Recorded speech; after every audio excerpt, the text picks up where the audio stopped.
2020 का विधानसभा चुनाव का परिदृश्य अब साफ होता नजर आ रहा है। राज्य निर्वाचन आयोग ने जमीनी स्तर पर तैयारियां शुरू कर दी हैं, तो राजनीतिक दलों ने भी अपनी कमर कस ली है। हालांकि चुनावी खर्चे की सीमा बढ़ाने को लेकर राजनीतिक दलों में घमासान मचा हुआ है। कोई चुनाव आयोग से खर्च की सीमा बढ़ाने की मांग कर रहा है, तो कोई कहता है जो सीमा है वही खर्च नहीं कर पाएंगे प्रत्याशी। एनडीए और महागठबंधन में सीटों के बंटवारे को लेकर भी घमासान मचा हुआ है। तो पूर्व वित्त मंत्री और बागी बीजेपी नेता यशवंत सिन्हा बिहार में तीसरे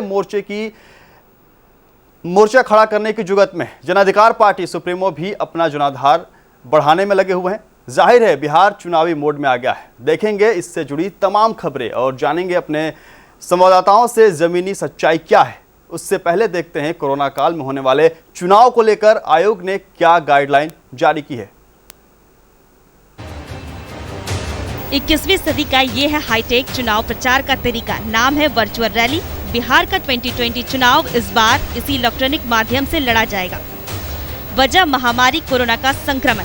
केंद्रीय चुनाव आयोग ने इस बाबत पिछले ही हफ्ते नई गाइडलाइन भी जारी किया है, जिसमें विस्तार से बताया गया है कि चुनाव लड़ने वाली पार्टियां और प्रत्याशियों को क्या क्या और कैसे करना है।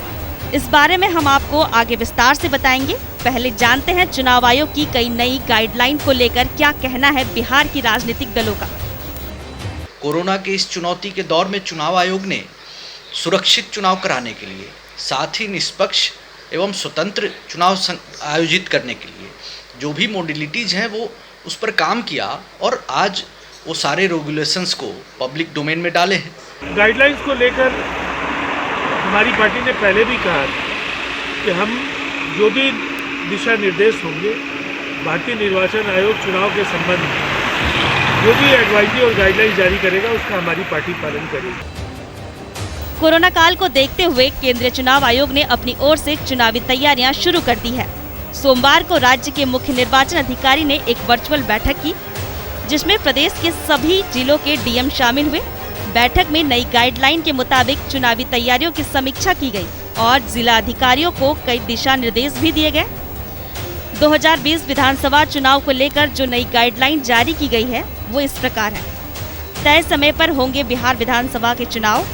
प्रत्याशी अपना नामांकन ऑनलाइन दाखिल करेंगे। विकलांग व्यक्ति, 80 साल से ऊपर मतदाता और कोरोना संक्रमित मरीज या कोविड-19 संदिग्ध को मिलेगा पोस्टल बैटल की सुविधा। चुनावी गतिविधियों से जुड़े लोगों को अनिवार्य रूप से मास्क का प्रयोग करना होगा। गौरतलब है कि राजनीतिक दलों से चुनाव आयोग ने सुझाव मांगे थे। मिले सुझावों को ध्यान में रखकर नई गाइडलाइन तैयार की गई है। आरएलएसपी खुश है कि उनके कई सुझाव चुनाव आयोग ने मान लिए। राष्ट्रीय लोक समता पार्टी ने भी बहुत तरह के सुझाव दिए थे।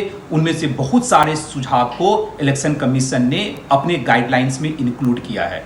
मुझे लगता है कि निश्चित रूप से जो भी गाइडलाइंस है उसके अगर अक्षरशः पालन किया जाए तो कोविड-19 की सिचुएशन में भी इलेक्शन में कोई भी दिक्कत और कठिनाई नहीं होगी।